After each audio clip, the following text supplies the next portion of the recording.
Alright, yo. Still trying to figure out how to lose weight and all that stuff. So similar to like how sometimes you like binge watch those motivational videos and stuff. I think this is an older video from Derek, but I've been trying to listen to it for a minute now. Obviously, there's a lot of pharmacology and substances being used, but I'm trying to do it as a natty though, because I'm stuck in a very weird place right now where it's like I'm really enjoying my strength gains.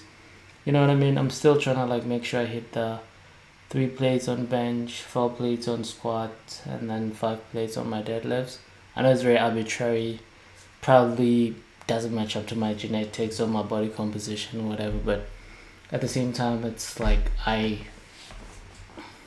don't know, it's just one more post. I think I saw like a video online that was very harsh, like to people like me, in the sense like you never actually recognize your progress because you keep pushing the goalpost. Because right now it's like there was a time where like 225, as anyone who started lifting, was the big goal, and like 315 was like the big goal, and like 405 was the big goal, right? For like your squats and deadlifts respectively. And like right now I'm like at a very weird place where I like now the next stage, because I've never really relished the moment when I was like right now when I'm that, because I'm like I need to hit that, and then probably I'll make up more excuses then. But I feel like obviously my genetic limit, especially as a natty, will stick, and I'll start prioritizing getting more shredded, and not necessarily shredded but more lean and stuff like that. Because right now it's like I just like just being strong, right? But let's see if there's a way we can lose weight maintaining the strength. Obviously pharmacology is involved, but might be better stories. Let's see what we got. What's up, guys? Derek, moreplaysmoredates.com. Today we're going to be talking about my top fat loss tips, as well as talking about some of the stuff I've done in the past for fat loss, and my overarching opinions on it, as well as kind of some overviews of pharmacology. But mainly the tail end of this video, or the bulk of it, is going to be some tips that I'm nearly positive at least some of these you're not going to have heard on other channels, and are going to be unique things that you might want to delve into further yourself. It's always unique. Now it's something you never thought of, because I feel like obviously these basic principles: count your calories, idiot. Get your cardio in, be in a cardio deficit. We all know those, but at the same time, it's like, how do you attain that goal while trying to also maintain strength and stuff like that? Because that's also a priority for me. So it's kind of like juggling those two priorities. If we can find something, some hope in this, but let's see. That's going to help with mostly with adherence to your diet, which is the #1 killer of people not getting lean, pretty much. So the first thing I'm going to touch on before I get into it, like when I first started bodybuilding, I did the same thing, the same mistakes that many of you guys have probably done before. Just, did the dirty bulk thing. And, I just like thought more food equals more muscle. So I just got fat as. To be fair, for me, wasn't like necessarily the dirty bulk. It's more of what I call the COVID diet. Because, like during COVID, gyms are closed. I'm still eating as much as I did while going to the gym hard, and obviously biology and physics or chemistry, it's gotta go somewhere. So like, right, it's like, because like I had a perfect setup whereby you go to the gym, train a lot, eat a ton, but also do a lot of like intramural stuff. Like I was playing a bunch of soccer as well, so that kind of like solved itself. I would train hard in the gym, eat as much as I can, and I didn't have to think about cardio, because I still like dance a lot and also play soccer, so that's just a lot of cardio. Just there alone, you don't even have to think about it. But now it's like, how do you actively do the things that kept you active? You know what I mean? But yeah, Let's hear this. Fuck. And I went up as high as, I think at my highest I was like 255, 260 or something. And it was like Dang. one of my first bulks. So I was just fat as hell. And then I mean, I'm only 5 something, I think. I think I'm 5'6" or 5'7". I never really pay attention much to it. I'm just a strat king, right? So I think the highest I went was like 225, and that's just like pure fat. Right now I'm down to like 205, but more muscle, more stronger. So it's like I'm stronger, but I'm not yet beach ready, if that makes sense. Obviously live in the Midwest, so who gives a shit? Am I right? You know, I gotta keep the fat on me like a bear in hibernation. But and in my subsequent cut, I had to lose like almost, I think it was like 70 to 80 pounds or something to get to single digit body fat percentage again. So it was just like disgusting, unhealthy, not yeah, so you might be wondering, why am I trying to lose that much weight too as a natty, right? But it's like, what's this video? I forgot the creator. I think it's Quentin. No, Quentin is the super strong guy. But he's also like 5'5", and like he's a natty, but then he's super ripped and shredded. And then obviously people are like, oh, fake natty. Like, dude, if you're that short, it's easy to put up muscle. I know that, right? But it's like, yeah, that's why I want to like drop down to like at least 175s, while also maintaining strength and getting stronger as well. recommended. But anyways, the things that I incorporated to get shredded in the past, like even much leaner than I am now, stuff that I used to do when I used to prepare for, you know, bodybuilding shows and stuff, and just for, you know, my own personal recreational, torturing myself to get as lean as fucking possible. Some of the stuff I did. So the first thing I kind of want to just like glance over quick is some of the pharmacology, because I know I'm going to get questions about this. Is I've used, you know, T3, Clen, DNP, I've tried everything. The thing that I found the most effective in the pharmacology realm of like fat burning, you know, fat burners necessarily, not necessarily something that burns fat directly, but something that's going to enhance my fat loss in some capacity, is something that crushes my appetite. So stimulants is something I used to leverage quite heavily. I've never used anything as hardcore as like phentermine or Adderall or anything like that, even though those are super effective purportedly. But I used to use stuff like the ECA stack, ephedrine, caffeine, aspirin stack. I used to use heavy duty stims, over the counter stuff. Nowadays, for when I want to suppress my appetite, I just... Yeah, you can tell by the blank look in my face.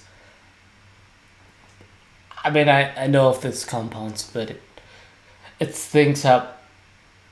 Let's just say they're not in my cupboard, right? But maybe what stimulants can I do? Is caffeine the best I could do? Because I do consume a lot of that.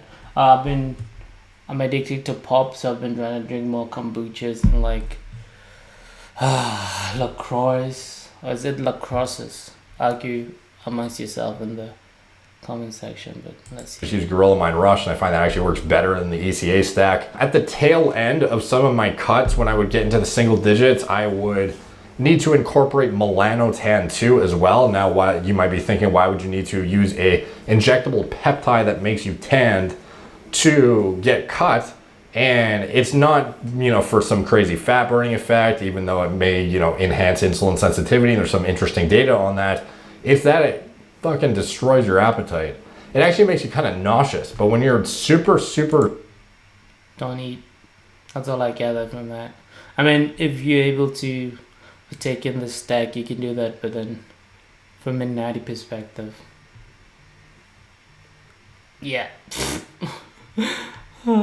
hungry, the nauseousness almost balances out the extreme hunger, and it just leaves you in the middle, and you're just like not hungry. So that was something I used to use too. I don't necessarily recommend it. I also tried Meridia too, which is like a prescription medication that's been discontinued for appetite suppression, and I didn't find much from that. Anyways, as far as anything else, DNP, I didn't like it. Cranked my appetite through the roof, and I found it counterproductive, to be honest. And it just like, you know, wrecked my workouts and just, you know, made me feel and look like shit. Clen worked really well for me. T3, I used to abuse T3 like an idiot, and it, you know, I definitely stripped some muscle off my frame. Even on anabolics, if you overdo T3, you're gonna lose muscle.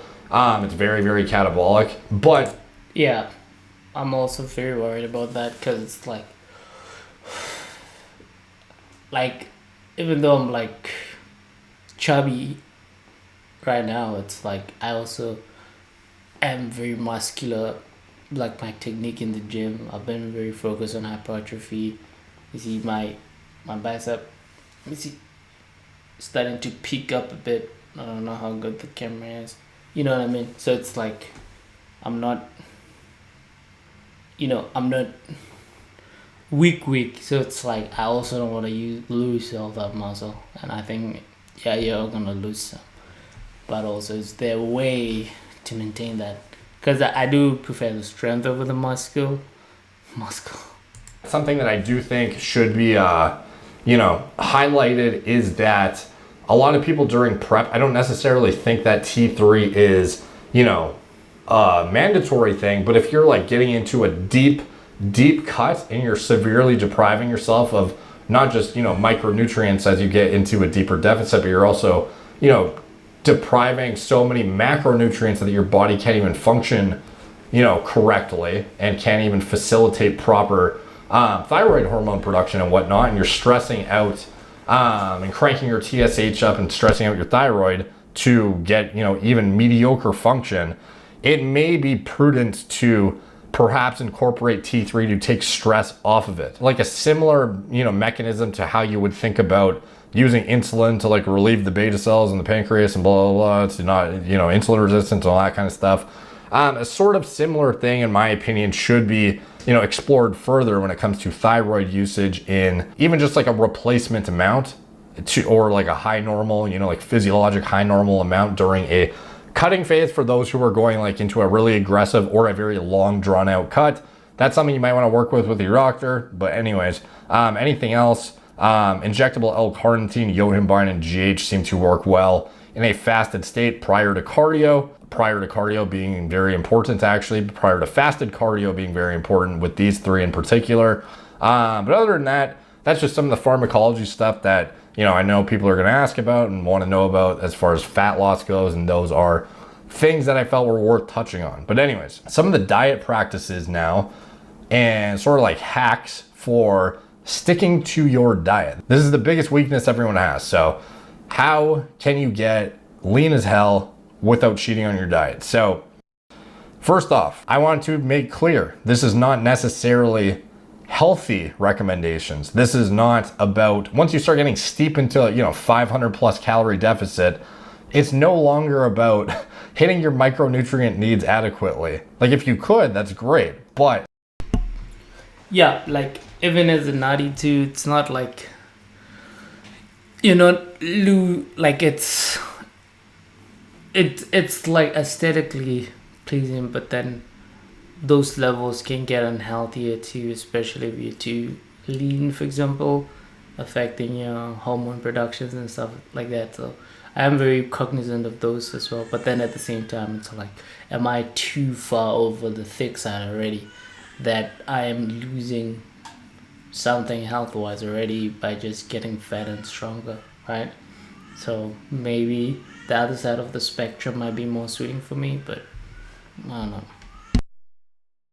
Some of those foods simply just aren't satiating, unfortunately. And on top of that, you're gonna have to start incorporating things that otherwise are not necessarily, the healthiest thing to use. A lot of zero calorie, artificial sugar type stuff, or, things that may not even be food at all. But anyways, that's what we're gonna be getting into. So just be clear, because I have a lot of, health and longevity related content too, and this is not indicative of a daily diet practice I would recommend. This is strictly for aggressive cutting. So the first thing, getting rid of all your post-workout shakes.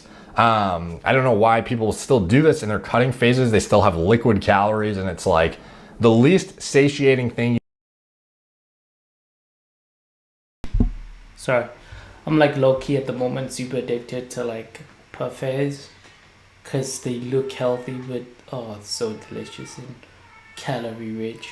Obviously, people it could be like, because I have a bunch of granola in it and a bunch of fruits and veggies and yogurt, and I think the sweetest thing in it is probably honey. But still, calories are calorie, even though it's slightly healthier. So it's like right now getting down to just chugging protein powder with water, not even with milk or anything. Obviously, to keep my protein levels a bit higher. So I'm trying to see, maybe I should experiment a bit, try to see how bad the shakes can be if I adjust my shakes. Because I think right now it's like the shakes I would make were like super like, you gotta scoop of peanut butter in it, protein powder, a bunch of fruits and like milk. It's like all delicious, but then at the same time it's like that's a lot of liquid calories. If you can just pure in water, I mean vanilla whey doesn't taste like butt, but still tastes good. You can have replace all your liquid calories with actual food, and ideally something that takes you, or I'll get into the density of the foods and whatnot later, but anyways, the first thing you should do is get rid of all the liquid calories in your diet and replace it with actual chewable food, ideally. The next thing, carbonated drinks. So like sparkling water or something that can help sort of like artificially promote satiety feeling in your stomach. Something else too, Zevia, if you've ever had, it's like kind of like calorie-free diet pop basically, but it's stevia flavored instead of aspartame and sucralose. And honestly, even if you have diet pop, if it has aspartame or sucralose, if that's what you need to stick to your diet, you kind of just gotta weigh out the health whatever like reward on that, because at the end of the day, it's not like there's conclusive evidence that proves that having 1 can of whatever a day for a span of 16 weeks is gonna like ruin your life. So it's kind of up to you. But anyways, that is a very effective thing, is incorporating diet pop as well. Black coffee is also a very tried and true method for suppressing your appetite, and most people screw this up by adding in like sugar, MCT oil, or like keto bomb things or whatever, and adding a bunch of extra calories to it, thinking that it's still like diet friendly, when in reality you should just be adding like stevia to it for sweetening. And then after that, like that's there's stuff you could add on top of that are 0 calorie too. But I mean, one of the biggest mistakes I see is guys who think they're using like nearly 0 calorie coffee, and they're writing it down in their macro calculations as 0, when in reality they're adding a bunch of unnecessary extra shit into it. And stevia, if you haven't tried it, it tastes like real sugar pretty much. 0 calories. It's not going to crank your insulin through the roof. It is a pretty good alternative. Next thing is sugar-free Jello. So this is probably one of the most overlooked diet hacks in my opinion. It tastes super sugary, tastes like a good dessert. You can also get the actual like fruit flavors are way lower calorie. It's like 10 calories per serving. You can make an entire box of this stuff that makes a giant bowl for like 50 calories or something. I'd have to double check what it is exactly, but it's very, very low. And then you could get, like there's like the chocolate pudding versions, which are more calories obviously, but they're still, pretty light considering how much you can actually eat of this stuff. And it tastes really damn good. When I get really deep into a cut, sometimes I'd have like a full bowl of this stuff every single day, just because it's very satiating, and it gives you that, that sugar hit that you sort of feel like you need even without actually getting it, because it is just artificial sweeteners in this thing at the end of the day. And like two full packages are only 80 calories, so that's a ton. And like you'd be shocked if you saw this stuff, you'd be like, this is 80 calories, that's nuts. And it is a very good yeah, this is very useful, especially because you still want to eat stuff that makes you feel full. Obviously if you're not depending on any sort of pharmacology and stuff like that, but yeah. Diet hack for adherence, at least. Makes sticking to a diet way easier. Next thing is like 0 calorie sauces, dressings, syrups, condiments, spreads, and dips. There's a lot of stuff you can go into with this. There's like pancake syrups that you can make, like protein pancakes and put pancake syrup on it. There's salad dressing. Some of the salad dressings are way too calorie dense and people don't count them into their macros, and it ends up they end up like gaining fat and they don't realize that their Caesar dressing is like super fucking fat dense, and they just think, oh, I'm having a giant salad and that's what my coach told me to do. And it's like, bruh, like don't put the Caesar dressing on it with the croutons. Like you gotta use either a low calorie dressing or just eat it with, you know, something that is more conducive to hitting your macros. One of the biggest mistakes with the salads is people that just like, they think because they're eating a salad, they're sticking to the diet, but in reality, it's like a fucking 700 calorie thing. They might as well have ate a cheeseburger instead. I already mentioned the diet soda. Another thing, sugar-free gum. So this is a good way to, it's like 5 calories per piece, keeps your mouth busy and also promotes satiety in the body and can help prevent you from getting as hungry. I don't know if a lot of people know that or not, but I don't hear it talked about very often, is the chewing effect, kind of like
the signals it sends your brain in terms of satiety, and it also gives you a bit of that, you know, appeasing your sugar craving. Yeah, next thing is, so I already talked about the salads too. The main thing is have like a giant salad, but don't, you know, put in the garbage in it. Like just be aware of, if you're going to put in that shit, just, you have to be very meticulous about calculating it, because a lot of people don't weigh out dressing.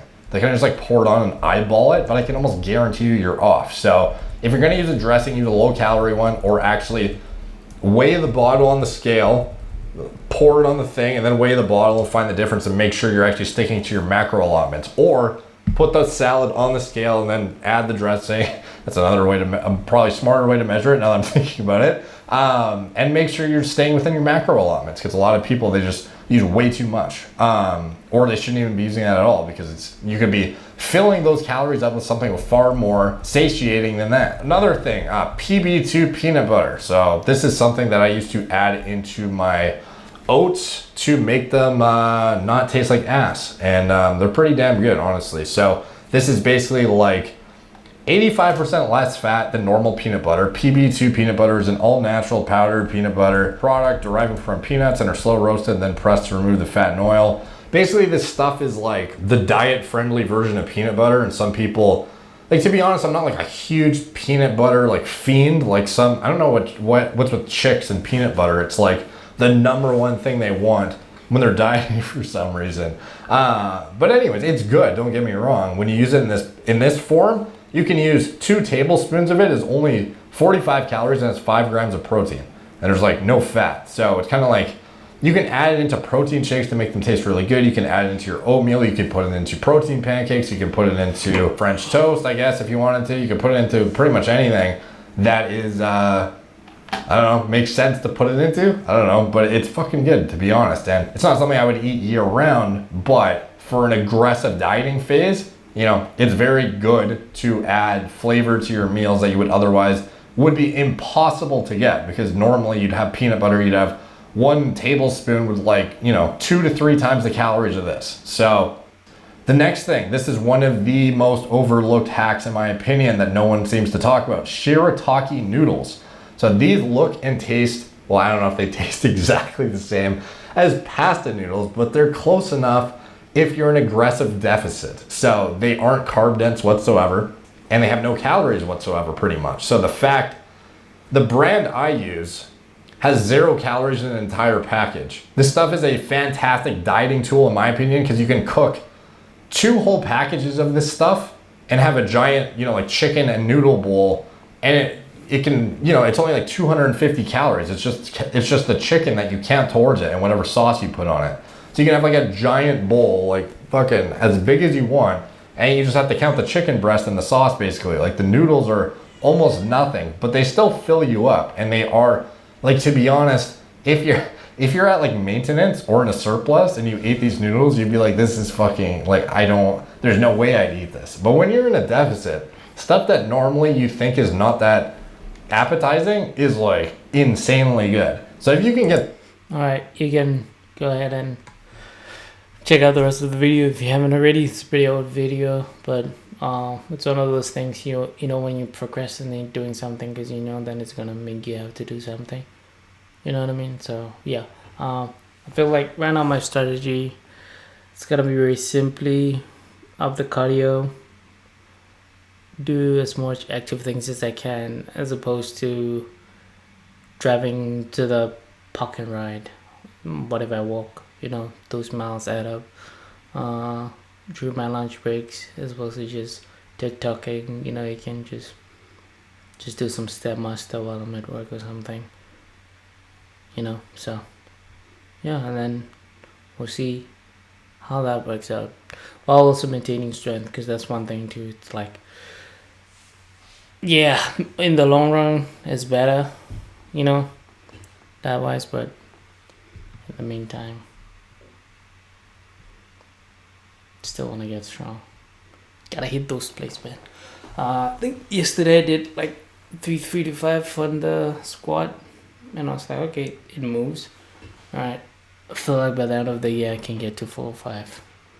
The only problem with, I'm still stuck at 295 on the bench press, but then my shoulder, I'm starting to have those shoulder items, so I'll probably have to like hold in on my warm-ups and stuff, because I'm getting older, so I can't be as strong as I used to as a young man. So, but anyway, this recording is getting too long. The video itself is 30 minutes, so yeah, y'all don't want to hear me talk.